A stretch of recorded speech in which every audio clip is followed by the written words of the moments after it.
Hi everyone, Jess here, and today I'm joined with Aloke Singh, CEO of Air India Express. Thank you so much for joining me today. Thank you. So, in October, you of course completed your merger with AIX Connect.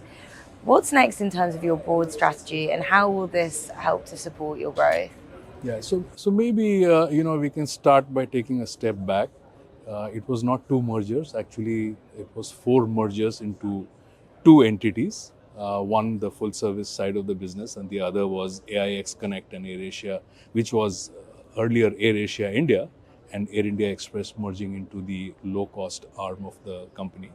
But it's important to also, understand that well before the legal merger happened, uh, we had started off a process of integrating the respective entities, and in case of the low cost arm, because we had the regulatory approvals, we were able to even bring the organization together in a way more integrated manner. So it involved uh, harmonization of literally hundreds of manuals, SOPs, procedures, platforms.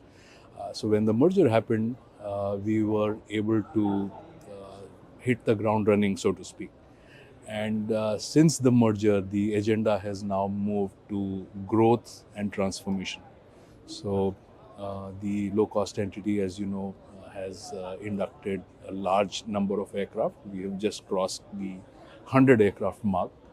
Uh, the focus now is on expansion. Domestic India, we had a relatively thin presence, so we want to grow domestic India and also the short haul international market. And incidentally, very strong in Gulf Middle East, but our presence in Southeast Asia wasn't what we would like to be. So we are focusing here now. Just started to Thailand the last month or so, to Bangkok and to Phuket. Singapore, we've been operating for a long time, but we are looking at growing the footprint in the region.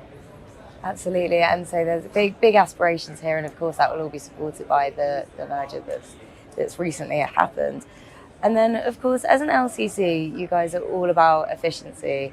Where do you see potential for untapped revenue here, and how will technology help you to reach this, unlock this? Yes. So, from our standpoint, the potential opportunities are certainly in new geographies, expanding the presence in the existing geographies that we operate, tapping into new market segments, broad basing our network.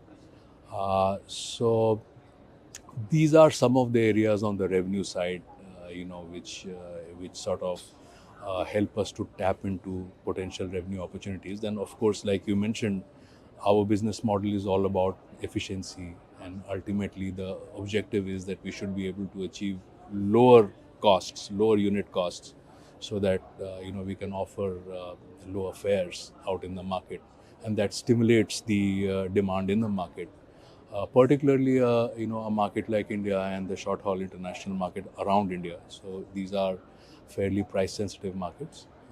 If we are able to rationalize, optimize our business model, we are able to achieve lower costs, able to offer lower fares. And if we can expand into the right markets, right geographies, then plenty of revenue opportunities. And of course, technology plays a large part in both the cost side and the revenue side. That makes perfect sense. And we've spoken a little bit about India already, of course, but um, the Indian aviation market is the fastest growing market in the world. What are some of the distinctive expectations of passengers in this really diverse region, and how are you staying proactive when it comes to accommodating them? Okay, so like you said, it's one of the fastest growing markets in the world.